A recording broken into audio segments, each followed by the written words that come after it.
पुण्यातील मुंढवा जमीन गैरव्यवहार प्रकरणात नाव समोर आलेल्या पार्थ पवार यांना चौकशी समितीकडून क्लीन चिट मिळाल्याची माहिती समोर आली आहे।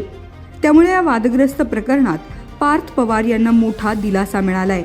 दरम्यान या क्लीन चिटमुळे पार्थ पवार यांच्या राज्यसभेवर जाण्याचा मार्ग मोकळा झाल्याची राजकीय वर्तुळात चर्चा आहे।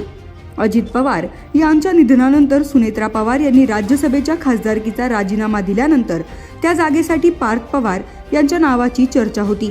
मात्र मुंढवा जमीन प्रकरणामुळे निर्माण झालेल्या वादामुळे त्यांच्या उमेदवारीवर प्रश्नचिन्ह उपस्थित झाले होते। मात्र आता पुन्हा एकदा तो अडथळा दूर झाला असल्याची चर्चा सुरू झाली आहे। दरम्यान या प्रकरणावर माहिती अधिकार कार्यकर्ते विजय कुंभार यांनी हे अपेक्षित असल्याचं म्हटलं आहे। अखेर मुंढवा जमीन घोटाळा प्रकरणी नेमलेल्या खर्गे समितीने आपला अहवाल महसूल मंत्री बावनकुळे यांना सादर केला आहे।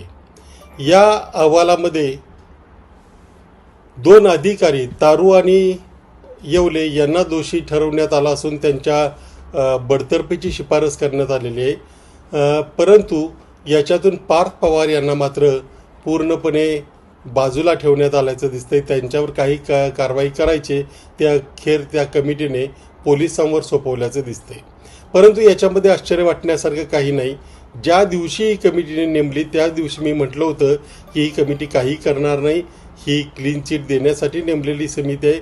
काही काळ ते काढतील, मुदत वाढवून मागतील आणि सगळ्यात शेवटी सर्वांना म्हणजे राजकीयदृष्ट्या ज्यांना निर्दोष ठरवायचं आहे त्या सर्वांना निर्दोष ठरवून मोकळे होतील आणि झालेलंही तसंच आहे।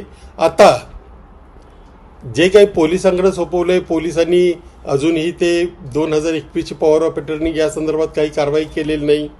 खर्गे समितीने अनेक गोष्टी त्यांचा अभ्यास करण्याच्या ऐवजी, त्यांच्यावर विचार करण्याच्या ऐवजी सोयीच्या गोष्टींवरच विचार करून हा अहवाल दिला आहे असं दिसतंय। आता हा अहवाल मुख्यमंत्र्यांकडे गेलेला आहे।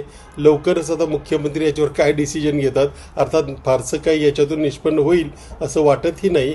परंतु असं जर चालत राहिलं तर सामान्य माणसाचा या सगळ्या न्याय प्रक्रियेवरचा विश्वास मात्र पूर्ण उडेल, याच्यात मात्र कोणतीही शंका नाही।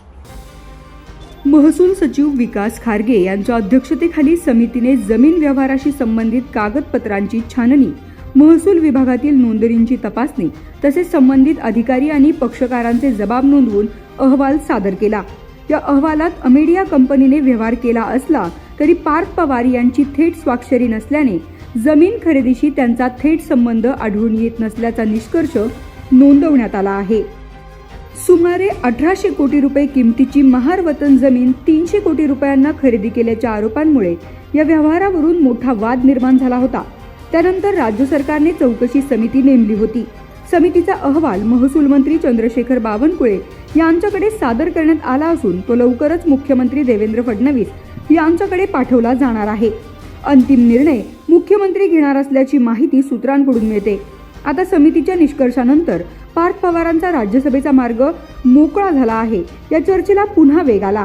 या अहवालावर सरकार अंतिम निर्णय काय घेतं याकडे राज्याचं लक्ष लागलंय। अश्विनी जाधव केदारी यांचा रिपोर्ट, लोकमत व्हिडिओज।